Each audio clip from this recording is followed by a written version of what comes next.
Hello. Hello. Very nice to see you, Mrs. Holland. Hello, hello. Nice to see you all. Hi, Agnieszka. First of all, I want to say thank you again. You accept this honor award and this masterclass program. And now I'm listening. Just I want to say hello and thank you again. Thank you. And Mrs. Holland, I want to say that I'm very honored to be able to speak to you directly, especially after my dear Vice President, Barbara Hollander, who conducted this wonderful, masterclass, or let's say director's talk at the Sofia Film Festival. I'll try to do my best. Hello, Agnieszka Holland. I'll just give a brief information about you in Turkish. Then I'll let you go on with your presentation. It's very nice to have you today. Thank you so much for accepting the award and being here. My pleasure.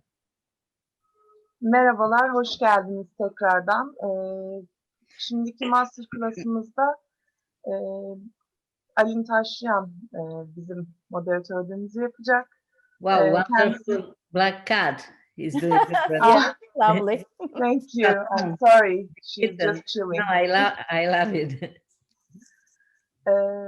Alin Hanım bir film eleştirmeni, aynı zamanda bizim festivalimizin jüri üyesi. Ben sizlere önce Agnieszka Holland'la ilgili bir bilgi vermek istiyorum kendisiyle ilgili. Çektiği filmlerde adalet temasını farklı açılardan ele almış olan dünya sinemasının önemli yönetmenlerinden Agnieszka Holland'ı biz ağırlıyor olacağız. İlk filmiyle 1980'de Cannes Uluslararası Eleştirmenler Ödülü kazanan ve genellikle siyasi ya da Polonya temalı filmleriyle tanınan yönetmen 3 kez Oscar adaylığı kazanmıştır. Altın Küre, Altın Ayı ödülleri sahibi olan Holland'ın en son filmleri Berlin'de premier yapan Mr. Jones ve Şarlatan filmleridir. Son filmi Şarlatan, Türkiye'de ilk kez 10. Uluslararası Suç ve Ceza Film Festivali kapsamında gösterilmektedir. Sunumumuz İngilizce olacak. Fakat sormak istediğiniz soruları Türkçe sormak isterseniz de yine aynı şekilde chat kısmına ya da Q&A'ye yazıyor olabilirsiniz. Soru sormak için yine el kaldırabilirsiniz. Sesli bir şekilde sormak isterseniz dediğim gibi Türkçe soru sormak istediğiniz zaman çeviri konusunda yardımcı oluyor olacağız. Buyurun. I'm very excited to listen to you now. Thank you again. Thank you. So, Mrs. Holland, it's really very nice to have you here with us today, especially to make the Turkish premiere of Şarlatan at this festival is very important. Unfortunately, all the cinemas are closed in Istanbul and all around in Turkey. So it has been screened online, but nevertheless, the effect is the same. I've been able to watch the film on its world premiere at the Berlin Film Festival, and it's been really very impressive. I think every time you make a new film, the impression and the bewilderment is the same. You go back at a certain period in history and you mirror our times. We see the same intolerance, the same segregation, same discrimination, same injustice. Maybe we can start from this. It looks as if you're looking back into the history, and which you of course do, and you show us the situation and condition and personalities at this period, yet you tell us a story about ourselves at present day. How do you manage to do that? Well, I think personally that the past is not really dead. It means my relationship with the past, especially with the 20th century and 19th century to some extent, it's the part of our modernity, that it's not closed chapter, that it maybe even is not the past. It is the part of the present. And of course, when I'm looking back and when I'm analyzing or expressing some experiences of the people from, I don't know, 30s, 40s, 50s, of 20th century, I'm doing it with contemporary eye. It means the mechanism which interests me the most are those who are relevant in our time. And I don't have impression that, and I didn't have this impression even when I did made my first Holocaust film. I didn't have impression that exactly there is a closed chapter. That the potential danger of this dark relapse of the humanity is not possible. And I didn't have impression that the totalitarian or authoritarian temptations are over, in Europe even. Yes, the Holocaust was for Europe, for Western Europe especially, some kind of the vaccination. And the fact that the European Union was slowly, but surely in one direction created is the effect of this vaccination, and it is the effect of this experience. It is the effect of the experience where the danger of nationalistic or ideologically nationalistic states is leading us, and this vaccination was working for some period, for actually 50 years, maybe even more. And now I have the impression, and not only me, that is evaporating, that is losing its effect, that we are susceptible again to this kind of the temptations, and that the humanity is on the border to go to some crazy dimension. So when I'm doing the movie like Mr. Jones in our days, it is because there's several questions which are in this film, which is openly political somehow. It's not only give the justice to the victim of this crime, of the Stalinian crime against humanity. It's not only to remind the Ukrainian destiny, which today somehow is the situation of contemporary Ukraine is paying somehow, for the effects of this Holodomor, of this experience. But it is in the first place to show what the media means today, what the journalism means today, and what the corruption of the media and changing it to some kind of the identifier propaganda and manipulation can lead us. How easy it is to create the fake news, how easy it is to polarize the society, how easy it is to make the government, the politicians, opportunist and lazy, how easy it is to have the public opinion which is indifferent to what's going on around, and who doesn't see the wave which is approaching us till it really hits us. So it is, if today's situation wasn't what it was, with raising authoritarian regimes and raising this fascist-like polarization of the societies, probably Mr. Jones will be completely different movie. It will be some kind of the historical reconstruction of the facts which happened and which was some kind of the lesson to us. But now I think that this film has this, palpable temperature, fever of our today's problems. And the films like that are changing with the times, of course. It sounds different today. It would sound different maybe in 10 years. But that is also with the literature, with the dystopic literature. For example, George Orwell, who was a very important writer for me as a young person in communist Poland, after 1989, after when the Iron Curtain fell apart and it looked like the end of the history, and that that the democracy, liberal democracy, is our future, and it became some kind of the a little forgotten classic, a little dusty. People have been not really coming back to his books too much. He entered the language, of course, the Big Brother, or alternative truth, which was described in his novels, especially in 1984. It remained, it remained in the language. But as I say, the new generations have been not coming back to him till actually Donald Trump was elected as a president of the United States. And then I was watching the top selling list of the books at Amazon.com, and I see suddenly that 1984 is again on #1, So yeah. So but in the same time, I try not to just make the commentary through the historical subjects, to make the commentary about our current problems, but I try to figure out what is the tendency which is in our societies before it's visible. And sometimes I think contemporary stories are very, very useful to express it, and sometimes you need some kind of the distance. And the historical subject, the subject which is close, where the story was already, we know the end of the story, helps us to understand better the present, which is too busy with the informations, with the facts, with the commentaries, and it's like the liquid is, it's flowing.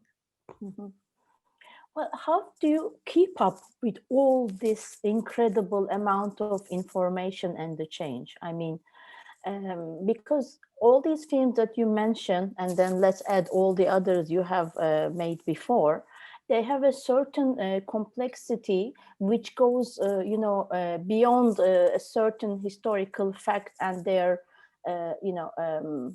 effects to our day. And they have multi-dimensions, and you have very complex characters, and you have other side characters, and the subplots which come together. I mean, the screenplays that we see on the screen are incredibly complex.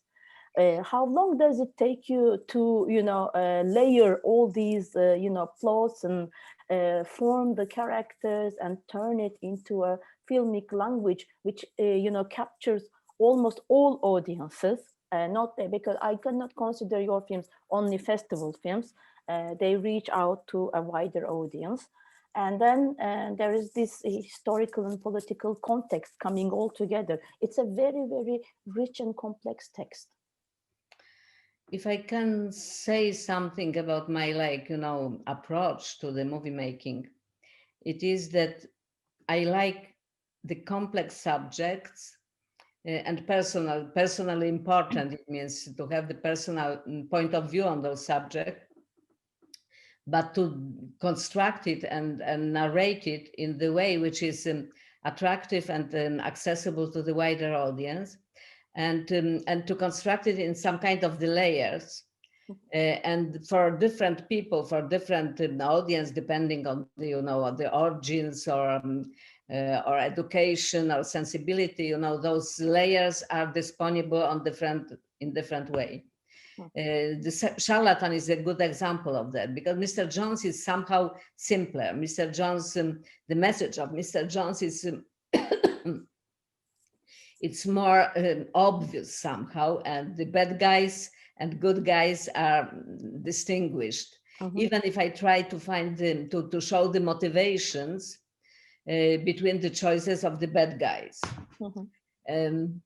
So I think that, speaking about the history, but speaking also about the present, I think that the truth is always complex and complicated. I think that the simplification is the lie. And it's not very fashionable approach today, because when I see, because also of the social media and the way the discussions, ideological discussions or opinion discussions on the social media started to be extreme, radicalized. So it is very difficult to keep middle ground, to try to understand the point of view even of those people or forces which are not mine, which are even hostile to my opinion. So I'm recently quite often attacked by the people who wants to have very simple kind of the division. Here is the right, here is the wrong, it's a black and it's white, and all this shade, of ambiguous complexity they don't want it. They are afraid of that. They think that the time is not for that. And I don't agree, because I think that the simplification leads us to some kind of the totalitarianism or certainly populism, because after we will always try to please those who are in majority, or at least in majority in our bubble. So it asks for some kind of the intellectual courage today to not to be in the stream of the politically correct, in this bubble, opinions. So but I always considered my role as a filmmaker, as a storyteller, to build up or to open up or to make this space, create the space for the empathy. And empathy means not always to understand the people who are writers, but also to understand the people who are wrong, who can be even the murderers, or who can be even, the failing, morally failing people. And I try to understand them in my life, but in the first place, in my profession, in my vocation. So, and that is not always understood neither, especially today. I think that we have the tendency to some kind of the literacy, that everything has to be very literary, very, one-dimensional, and we are losing something in this kind of the approach. But when I was talking about this underneath tendency, which shows us where we are going, what is the incoming challenge or danger, I think that contemporary films are maybe better to express this kind of the feeling, but sometimes also historical. And for me, these few directors who have this talent or this sensibility to feel something which is not obvious, which is not described yet, or which is even not seen yet. Two of them are Michael Haneke for me, and another one, Andrzej Zwiagintsev. And Haneke did several contemporary films which show something we don't know yet, and which after the reality proved him right. He expressed something which was not expressed yet before he did it in Cachet, for example, or in Funny Games. But he also did it in historical film like The White Ribbon. And we understood suddenly a lot about the roots of Nazism and fascism, any kind of the Nazis or of fascism, through this film. Yeah, and as you mentioned, the contemporary stories, the filmmaking, in the recent years, there was one film which touched me and gave me hope the most, and that was Spur, which you made. When I saw this ecological anarcho-feminist character fighting against this whole, the holy united patriarchy, I felt so good, And then, for example, okay, it's a literary adaptation, but I see a lot of Agnieszka Holland in this character. Do you sometimes see yourself like this character fighting against all these, patriarchal structures? Well, it means I am from for the generation of the feminists who even didn't know that they are feminists. This was this ugly word with F, feminism, and most of my contemporaries was saying, I am not feminist, but, so I understood, because from the moment when I emigrated to France, when I lived in France, because in Poland, it was for political reasons, not because I wanted to live in France, but because it was like, the circumstances pushed me into this direction. So suddenly I understood that the feminism is not only this, radical, strange movement for some crazy women, but that is, the normal fight for human rights, and that I'm part of that, and that I absolutely can identify with them, with it. And in the same time, some kind of the anarchic pulsions and ecological sensibility, especially anarchic pulsion, was something which was quite natural to me. I had to, of course, to control myself, because you cannot be film director who is very much conformist with this, system, which is mostly created by the white rich man, and to be the total anarchist is just incompatible. But some kind of the need of revenge was building up in me. So when I read Olga's book, novel, I thought that is a great vehicle for some kind of how to express your anger. And the book is radical, but the movie we wanted to make radical even more. And fact that it's visible, that it has physical presence, that it has this sensuality, it helps, of course. But Olga wrote the book, I think 7 years before we started to work on the script, and then we worked on the script for 2 years. And then, the production was quite long because we are shooting 3 seasons. So when film finally was open, premiered in Berlin first and then in Poland, the political situation in my native country changed. And the hunters from the spur became step down from the screen and became the ministers or prime minister of the new government. And suddenly this fight against the hunters, the patriarchy, was something which was very relevant and very political. So it started to play a different role. Unfortunately, in the same time, because this kind of the new populism is really dividing the societies and is playing on the division. So suddenly this polarized society became the enemy. Half of the society became enemy of this film, which I think in normal times could be the experience much more open and possible for many more people. Like that, half of my audience was cut out by the political polarization.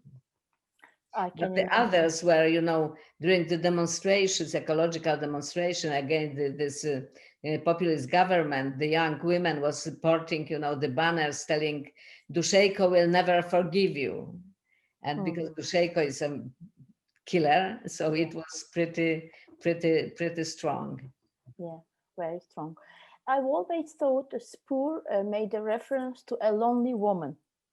I think A Lonely Woman is the film which caused you to leave Poland, right? It was banned for 6 years, if I'm not mistaken. Yeah, it was banned till 88, I think. 81 to 86, I think. It was made in 81, but it's not I think that the first screening was in 87. It's possible. I you checked know better, I'm sure. I'm not good with dates. Yeah. But practically all my films have been banned. The Fever had the premiere before I left Poland, but it was forbidden after the martial law. It was martial law which pushed me out. It means I was out of Poland when Jaruzelski installed the martial law, which was to break down the solidarity movement.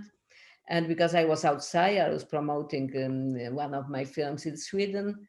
I gave some interviews, against the regime, and it was unwise to come back. So I decided to go to France. And then after 9 months, my daughter, who was 9 in this time, was able to join me. And I stayed there. It means my emigration never ended completely, because since then I'm living partly in France, partly in USA, and partly in Poland. Yeah. But The Lonely Woman was my last film, and we did screening for the production unit X, which was the producer of the film, and was a collective of the Andrzej film. Wajda's company. Andrzej Wajda was Andrzej Wajda was like the head of that, and it was another filmmakers who've been the part of this collective. And last activity in my native Poland, before I was able to come back after 8 years, was the screening for them of Woman Alone. So the film, the copy was finished, the print was finished after, when I was already out of Poland, and Wajda was forced by the television, who was the co-producer, to cut out some pieces of some scenes from the film. Fortunately, my brother-in-law, who was a film director and who was my assistant on this film, he stole the full print. And after it was smuggled by Hubert Bals, the wonderful man, head of the Rotterdam Film Festival, and he just smuggled it. And after the head of the Brussels Cinematheque did the copy from the copy, and they made the English subtitles, and like that film started to circle at different festivals. Yeah, the debut of 1980s, where there are martial law many places in the world, from Argentina, from Turkey, we have so many similar stories, Right. So I feel very with sync with you, unfortunately, on this matter. Unfortunately, yes. You have been making films for half a century. So, and you have witnessed so many changes. Regimes changed, but climate changed, and the technology changed. But there is one thing that doesn't change, is the current politics. It's always a struggle against totalitarianism in one way or another. How do you evaluate this long period of filmmaking in your career, from all these points of views? The way you were struggling, against the regimes, and against the, not against, but with the technological changes. I mean, when you started making films, it was a totally different technology, and now it's a totally different technology. And, the bureaucracy and everything. I mean, can you give us a brief history of Agnieszka Holland against regimes and technology? Of course, when I'm looking back, the time compresses. I don't feel it's like such a, like the half of the century. It is shorter in my head, and somehow more united in some kind of the attempts to achieve something in my expression. But the political situation was changing, of course, and evaluated in quite spasmodic way. It was worse, it was better, it was worse, it was better. This eternal return, and Friedrich Nietzsche was talking about. It's somehow happening in the political world. But in the same time, when we look at that with some distance, we see that something like the progress exists, at least in some areas, in some subjects. Technological change for the cinema, I don't think, to me, it wasn't so very important. It means technological changes, consider the freeing the camera, first, and having the more tools, to tell with the camera the story in more dynamic way. The handheld light cameras, the Steadicam, the dollies, which have been very elaborate, the cranes, and so it like freed the way to tell, and now drones even, and so on. But that was the tools. Also the special visual effects, the computer effects. It's also the tool. The new cameras, I know that is a big blow for the people of my generation, that suddenly it's not the pellicula, that it's not the physical film, first in the editing, and then also in the in the shooting, but it doesn't like touch so much, you know, the way I'm filming. The main thing didn't change, but what is the real change and real revolution is the way to distribute it and the way to communicate. And that is internet revolution, which goes way beyond the cinema. It changed our way of communicate as a human beings, as a humanity, our way to distribute and receive the informations. And the change of that, we don't know the impact yet. We are somehow on the beginning of that. And already after 10 years, 15 years maybe, when it became totally global, we see incredible changes, and they are not necessarily very good changes. On the beginning, we've been thinking that it will democratize the circulation of the informations and access to the informations. But then we've seen that it somehow destroyed agora. It means this common space when we are all meeting to discuss the facts and opinions, and that the atomization of the society and humanity altogether happened, and we are suddenly closed in these little bubbles. Where we reinforce our own fears and desires without communicating with the exterior world. So pandemics now reinforce even those, those closeness, and we don't know if it will push it more into this direction. And certainly the success of populist movements, right wing and maybe partly left wings also, it's possible to this extent because of the social media and because of the internet being easy to manipulate. And pandemic also shows how fragile is the physical distribution of the cinema, the theatrical distribution, and suddenly we are not sure if the new generation would like to come back to the movie theaters. Even before the pandemic, they've been so used to watching, the content, the audiovisual content on the, on the different devices, being close in their room or their home. And the pandemic, of course, made it necessary. So suddenly, maybe they can forget that, and other ways are possible. We'll see.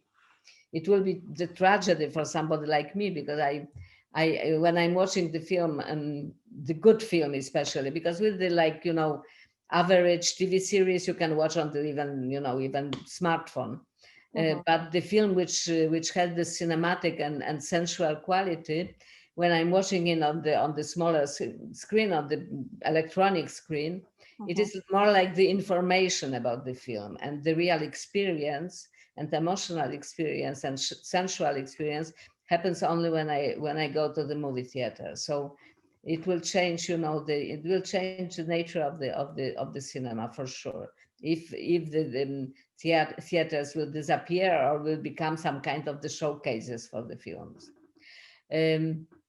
So that is this change. Another big change, it is the climate changes. It means the catastrophe which we are approaching. And of course, it was going on already for some, time, but the conscience of that and the importance of that is relatively new. And the new generation grabbed it immediately. The older generation, for us, for them, it's very difficult to change the habits and to take different, perspective. So, and politically, it's very difficult to deal with that. And without the political will, we cannot stop it. We cannot stop it just with, the ecologically sensitive people not using plastic and not throwing something and not eating meat and so on. That it's important, but it's only little part of the solution. Unfortunately. And another change is the gender change. It means, and that is something which I see the process of progress through the history of last centuries, especially from French Revolution, but even before.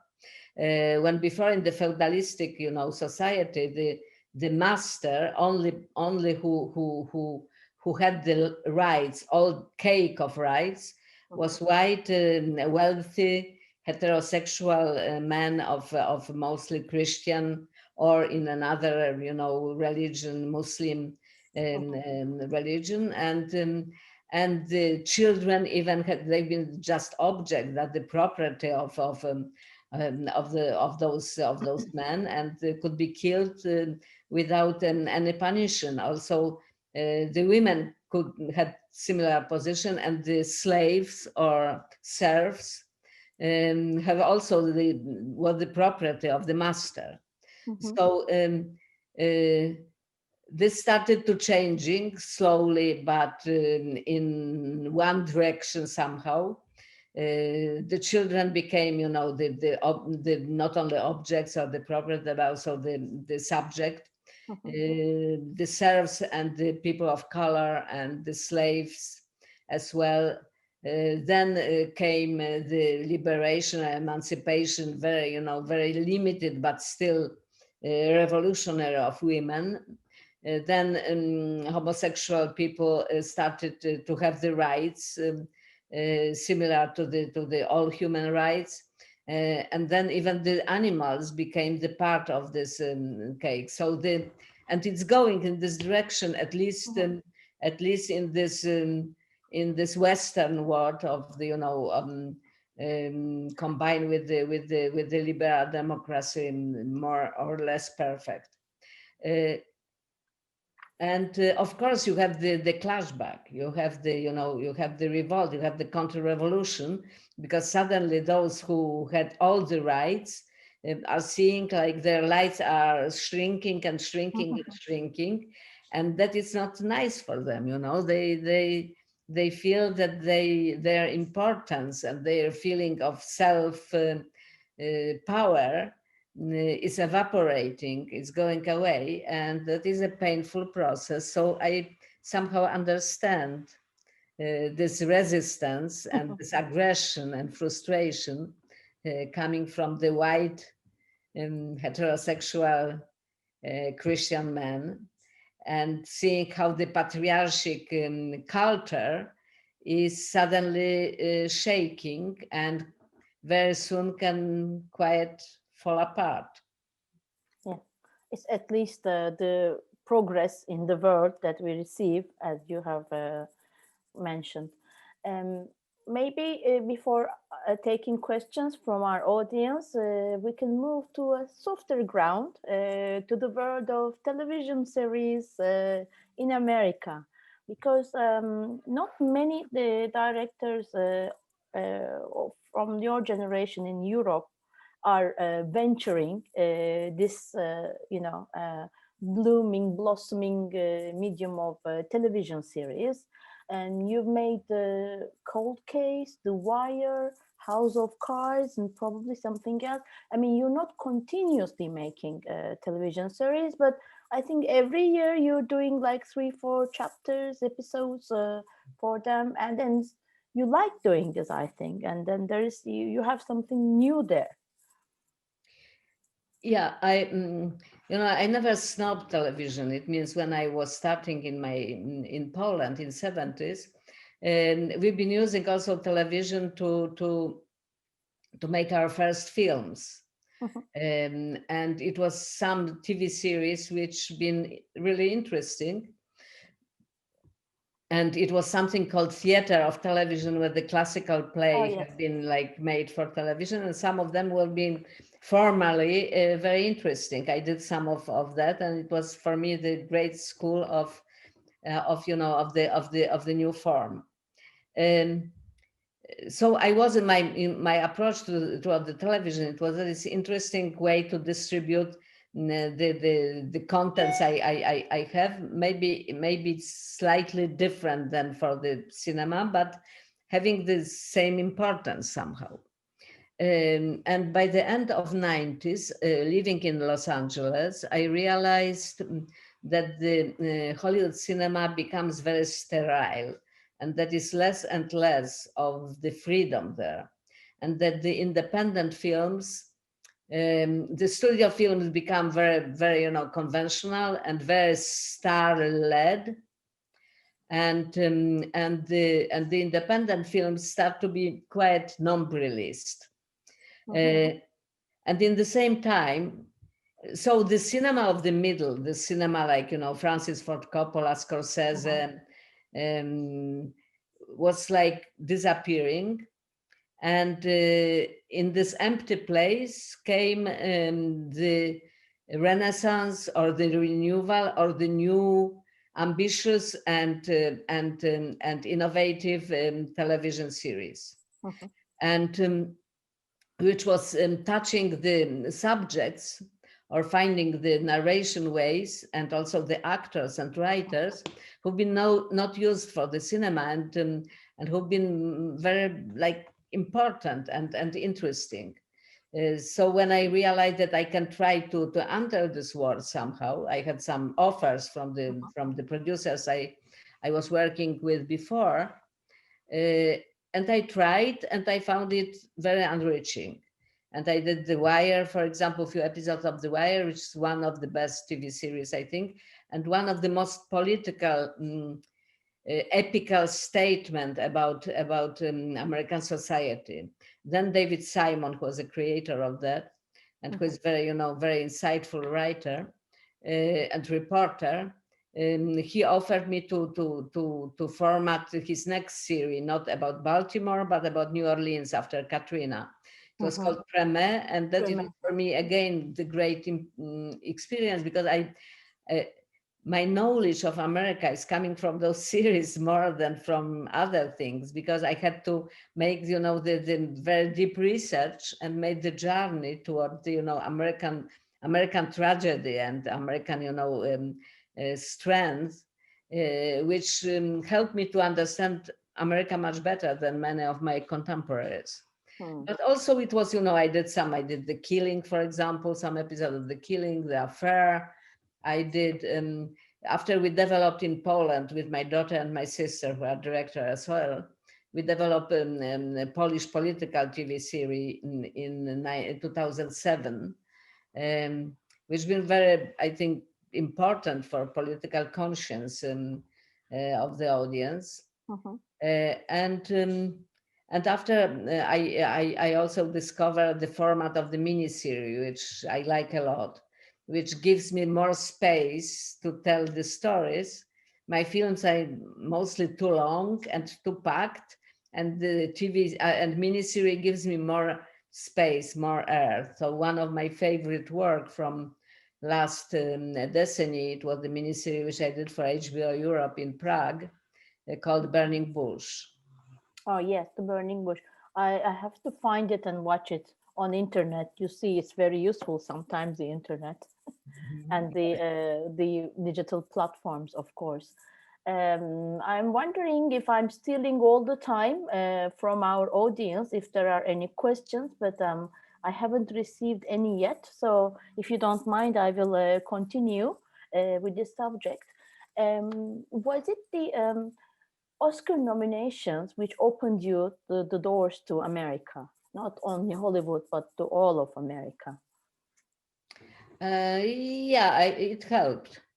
My first Oscar nomination was for a very tiny film, my first Holocaust film called Angry Harvest, which I did in German. And it was a very low budget film, and which was, it wasn't easy to make it, but it was something I think on the level of the script, or of the message of that, and the acting is quite strong.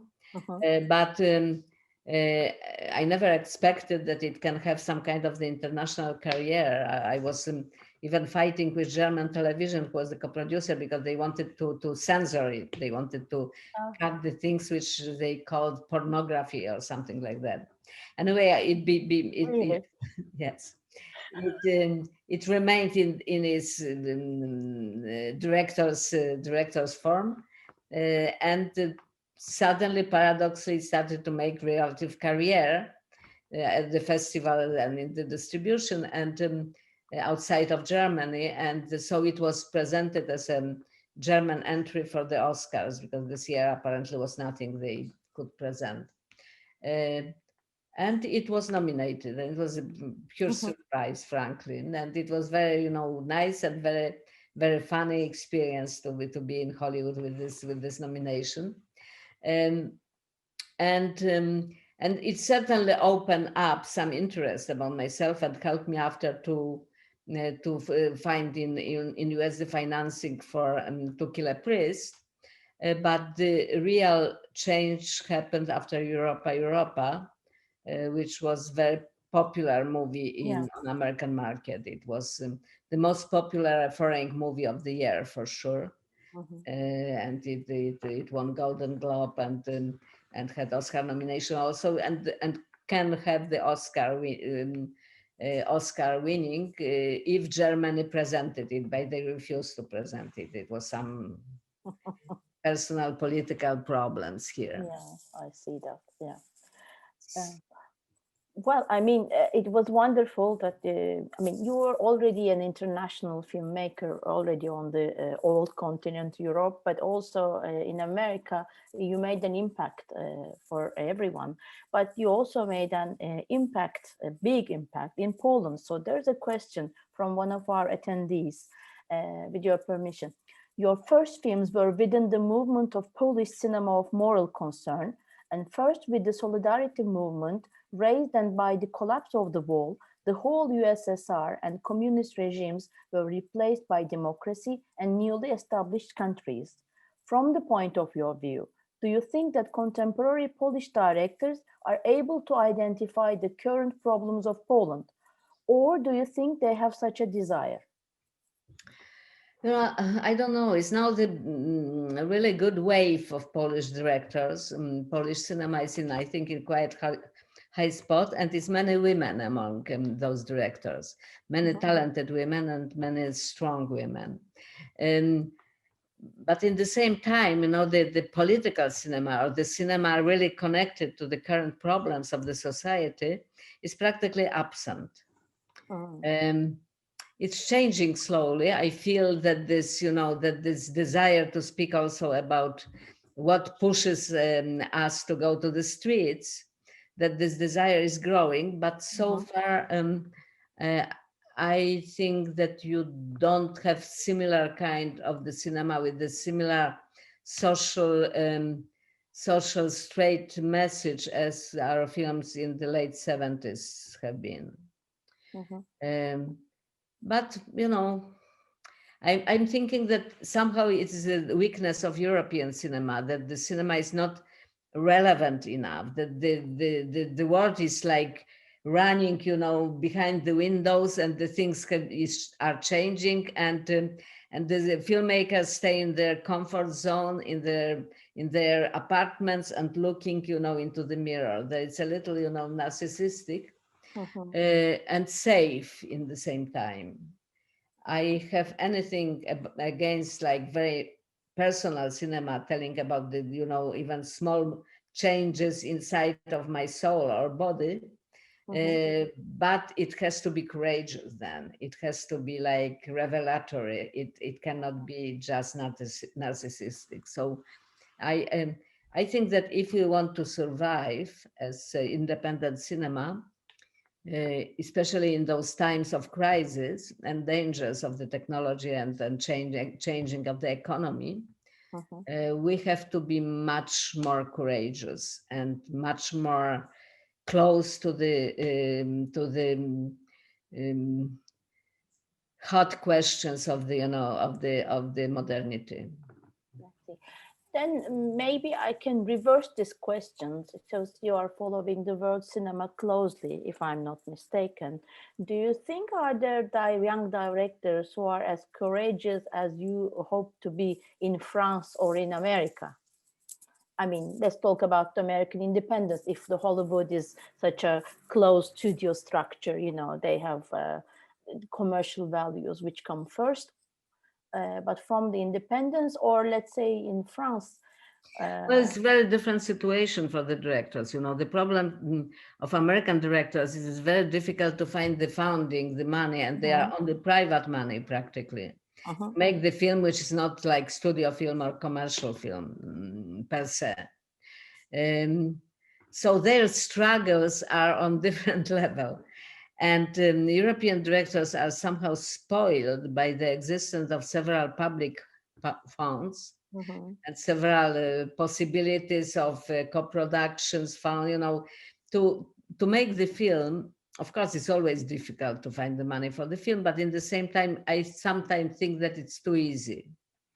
That is, that you don't need to make the ultimate efforts, to convince that it's enough if you know how to navigate between the tastes of the different funds and the different, TV stations and the festivals. And you can make the career without having really film, which travels, which has like wider distribution and a live distribution. Lively distribution is not only pleased to some niche of the people, but can communicate with a bit wider audience or very wider audience. So I think that we are somehow spoiled in Europe as a filmmakers. And but on another hand, I don't see that Americans are taking advantage of this difficulty. It means when I compare the independent American cinema and European cinema, they are on similar level of good quality, of the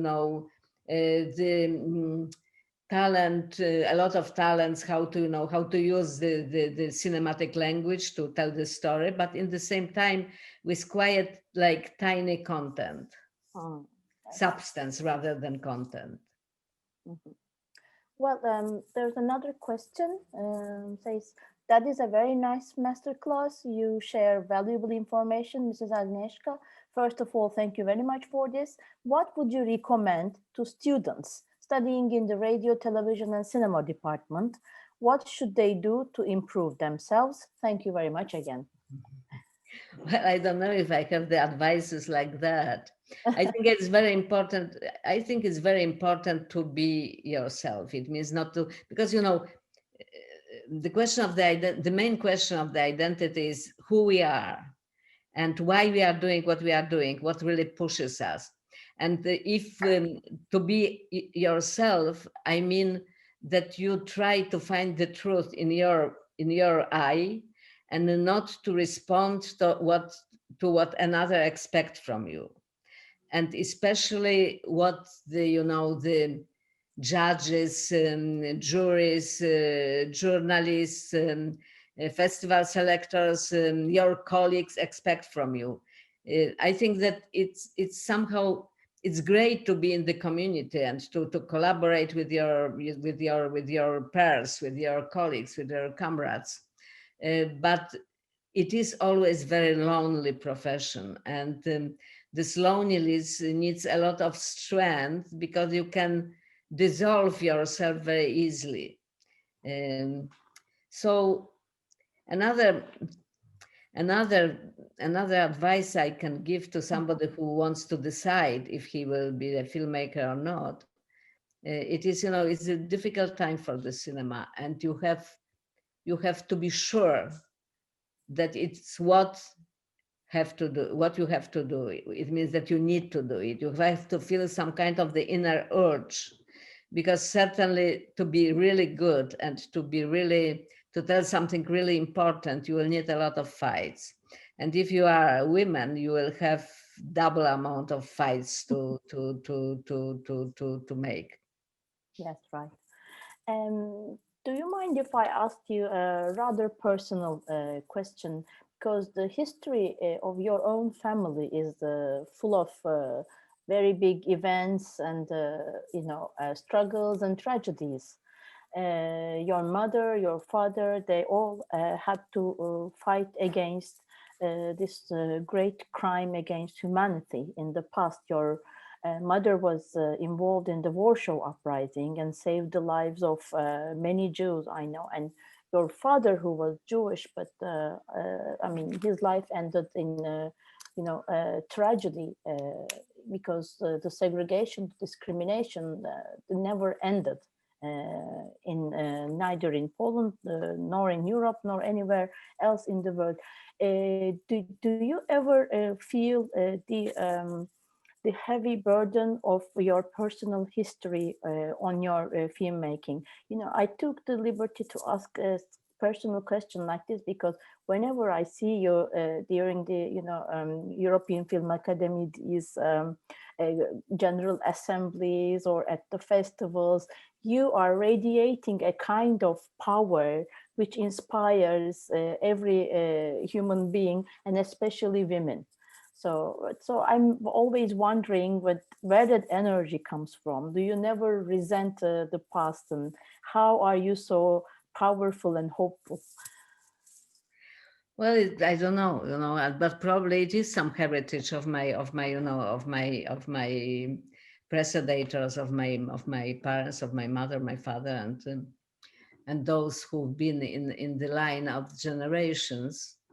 And it's, it's like, as I don't know if it's the saying out of Poland, certainly, it's what you will not break you will make you stronger, right? So the challenges and the problems are double, is like double razor. It can really destroy you, or it can give you some kind of the, perspective and some kind of the strength. I'm sure that my own personal experience and the experiences of my parents make my filmmaking stronger, my stories stronger. And I think that the good directors probably,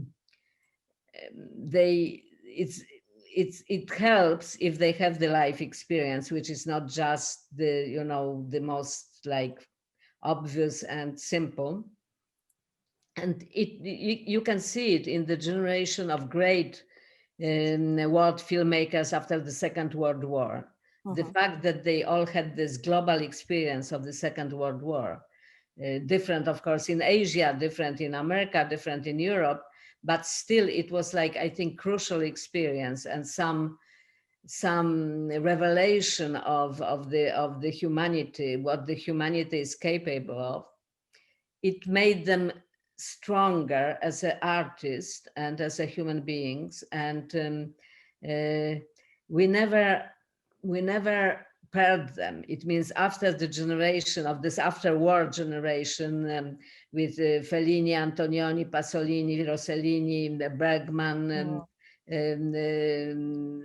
Bresson, René, Wajda, Tarkovsky, Kurosawa, Ozu, and so on and so on. We never had such a strong, innovative and personal, and in the same time very relevant for the people in different countries, very international, universal rather, cinema.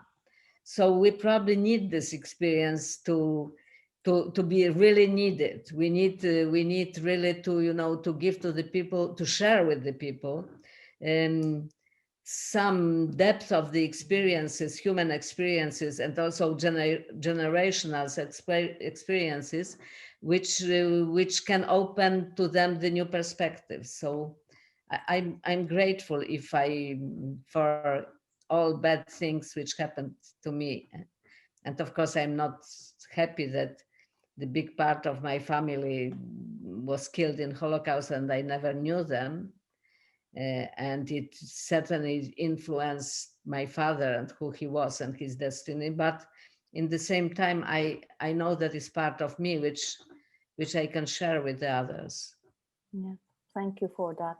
So maybe approaching the end, there is one last question. And it says, well, do you think, what do you think about the movement by women against abortion in Poland? And do you think this topic will be visible in Polish cinema? I think that is a revolution, really. So I don't know if it will translate to the political change quickly, probably not. But I think it shows how the mental change and the change of conscience among the younger generation and about the women and around among the women, and it will be impossible to come back, and that it opens up like the new perspective toward the toward the church, toward the, the patriarchal society, which is very strong in Poland, not only in the rural areas where it's very strong, but it's some similarity with, with Turkey and Poland in this regard, the importance of the religion, the very patriarchal society. In the same time, the amount of very strong and very, very courageous women who are better educated and has, the wider view on the life that most of men have. So it was a surprise to us because this generation seemed to be not interested at all in social issues. They seem to be really glued on the internet, and they seem to be, very passive and non-political. And suddenly one click, and we see that they are totally different, and that this propaganda and education of the church and of the right-wing nationalistic government is just went like that. And they never absorbed it, and they are more European than my generation ever have been. So European in the good sense, in the sense of the openness and the égalité, fraternité, liberté. So I am very optimistic about and excited about this, but of course I'm worried that it can be crushed, and that that it will be difficult to really overcome this populistic, patriarchal, nationalistic assholes. Very well said. Well, I mean, we have completed our 1 hour period, but there is one last question remaining, if you don't mind. We always talked about either the history or the glories of your filmography, but one young director wants to ask, do you have any memory of a mistake or an inaptitude from the beginning of your cinema career regarding film production? Well, I did a lot of stupid things, when making the choices, or when communicating with the people and communicating with the producers. And I've been very angry sometimes, or violent in the way which was totally unnecessary, or maybe not appropriate at least. I also refused some offers, which afterwards I thought, oh, it could be great if I did it. It can open another venues for me. And I made sometimes not the best choice in my casting. So yeah, it's so complicated. It's like being, the politician somehow. You have to make so many choices every day on different levels that it's just impossible not to fail. And sometimes they've been the limitation of my own knowledge or talent. It was the things I wanted to say or to make, to express, and I was unable to because I didn't have the gift for that or tools for that. So I can't believe that. No, that's impossible to believe. That it has been really a great honor and pleasure for us to spend this a delightful 1 hour with you. Thank you very much for taking your time to address to us. Thank you, and everybody. And I have the last question about my movie Charlatan. Oh, okay. So it's in the Q&A. All right. You want to take it? All right. Maybe, because coming back to Charlatan, there's an untraditional structure in the movie. It was so complex to search for the wholeness in the story in terms of proposition. I couldn't stop watching the movie, but it led me to the point that I see emotional responses of a character which series of events happened to, but I couldn't understand the structure. What is the reason behind this choice? How do you approach structuring the plot? Well, that was more the choice of the screenwriter. Of course, we collaborated after on the final script, but what I really liked about it, exactly that the structure is in layers, that it's a bit like the onion. You peel it and you see that behind is another truth and another truth. And for me, the love story in the film was probably the most important emotional chord of the story, but it happens in the middle of the story, which makes this, you know, it is very, I will tell, unconventional in terms of the, you know, of the efficiency of the storytelling in the normal structure, Aristotelian structure. So I liked it because I think that it was risky to tell the story in this way, but in the same time, if it works, it was unpredictable. The audience have been like surprised not by the events, but by the truth, by the hidden truth inside of the character. And by the end, you don't have the answers. The ending is open somehow, and at the same time, it is, at least for many people and for myself, very emotional. So I like that you cannot really know very well, you know, how it works. And also I like to make the film as a room which is closed, but it's many entrances. It's 5 doors and 2 windows, and the window in the top, you know, and you can come from the cellar. So the viewer can come from different perspectives. And for many people, for every person, it's slightly different what is important in this story. Thank you very much. Thank you for your generosity. Thank you very much. Thank you, Alin. Thank you for looking forward. We're looking forward to watching your new film. It will take some time now with the COVID. Yes. Thank you. Yes.